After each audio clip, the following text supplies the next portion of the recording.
So there is one more wife of the Prophet ﷺ who has this unique interaction with the angels, specifically Jibreel alayhi salam, but it has a serious twist to it. It's not the same as Khadija radiallahu anha or as Aisha radiallahu anha. And that is Hafsa bint Umar. May Allah subhanahu wa ta'ala be pleased with her and her father.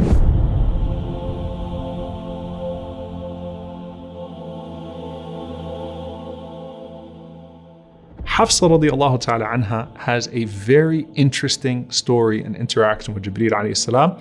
But before I get there, I actually want to talk about her brother first. And this will give us an understanding of what is going to take place with her.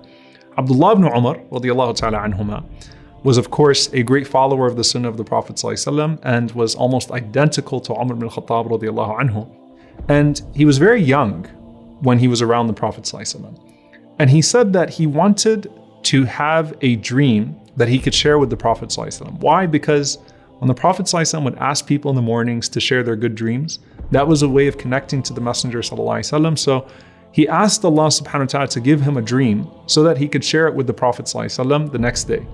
Instead, he goes to sleep and he says, I saw this dream of two angels that came to me and they took me to the edge of hellfire. And subhanAllah, it's a terrifying dream because he says, I saw people in there that I recognized. So imagine he's looking at hellfire for enough of a time that he sees people that he knows in the hellfire. And it obviously scares him in the dream. And just as he is looking at it, another angel comes and says to him, do not be afraid, and commands that the angels take him instead to the right because this is not your place. So the dream is scary in that, he saw hellfire and he saw people that he knows in hellfire and he was in front of it for that time.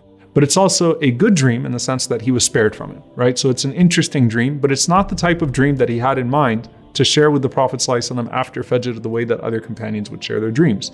So instead he goes to Hafsa radiallahu anha, his sister, who's also the wife of the Prophet ﷺ, and says to Hafsa radiallahu anha, can you speak to the Prophet ﷺ about this dream? Hafsa approaches the Messenger ﷺ, shares the dream. Rasulullah ﷺ, in his wisdom, knowing that whatever he says is going to get back to Abdullah, he starts off by saying, Ni'ma rajulu Abdullah. What a good young man Abdullah is. What an excellent young man he is. Which is a statement of praise, right? So that he's put at ease, that he's a good young man. But then he says, لو كان يصلي من الليل. If only he'd pray a little bit more at night.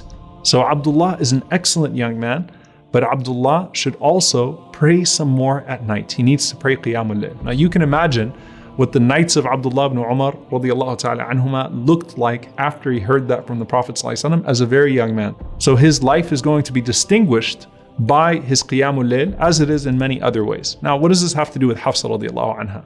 She's obviously the middle woman in this regard. She's the messenger of the Messenger ﷺ to her brother to say, look, if you don't want the angels to take you to that place in the hereafter, then you should increase in your Qiyamul Layl, and that will assure you that the angels will instead take you by the permission of Allah subhanahu wa ta'ala to the other destination of Al-Jannah. So she was the messenger between the Messenger ﷺ and her brother. Now, what makes this so different? Hafsa radiallahu ta'ala anha and the Prophet ﷺ actually separated.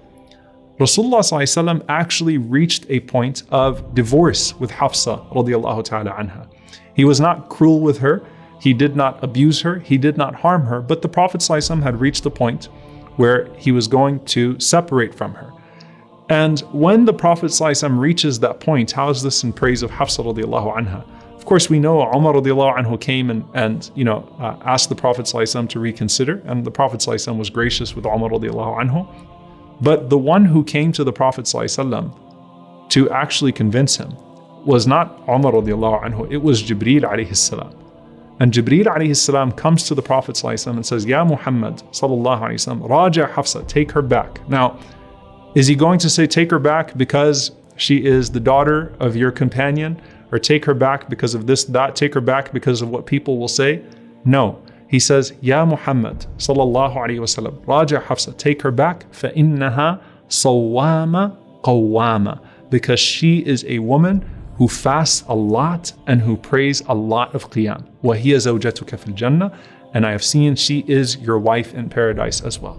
SubhanAllah, Hafsa radiallahu anha has the testimony of Jibreel alayhi salam that you should take this woman back, not because of who she is related to, not because of anything else, but she is sawama qawwama. She has distinguished herself in the sight of Allah subhanahu wa ta'ala, and by the testimony of the angels, by the amount of fasting that she does, and by the amount of qiyam that she does. SubhanAllah, now connect that back to Abdullah ibn Umar, right? Who Allah subhanahu wa ta'ala in His wisdom and planning made her the one that would hear the dream of Abdullah and then deliver the message of the Messenger sallallahu alaihi wasallam back to him that you should pray more qiyamul layl, and the angels won't take you to that destination. And now you have the greatest of the angels coming to the Prophet sallallahu alaihi wasallam to testify on her behalf that, by the way, this is a woman who is distinguished by her qiyam and her siyam. And if you think about what comes after that, and I want you to think about the blessings of that.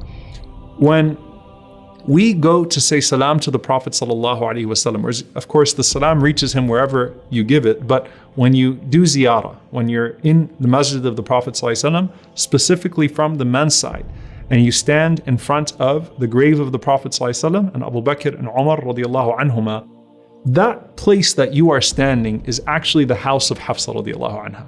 That is the exact location of where Hafsa radiallahu anha had her home. That is the home that Allah subhanahu wa ta'ala blessed and distinguished by having the Quran gathered in that home. That's not by accident. The mushaf, the papers, the bones, all of the scrolls were gathered in the house of Hafsa radiallahu ta'ala anha, and that was the home that, by the testimony of Jibreel alayhi salam, a righteous woman used to fast daily and pray nightly. So it shows you that these ranks are not achieved with Allah or with the angels randomly or because of who you're related to or who you know.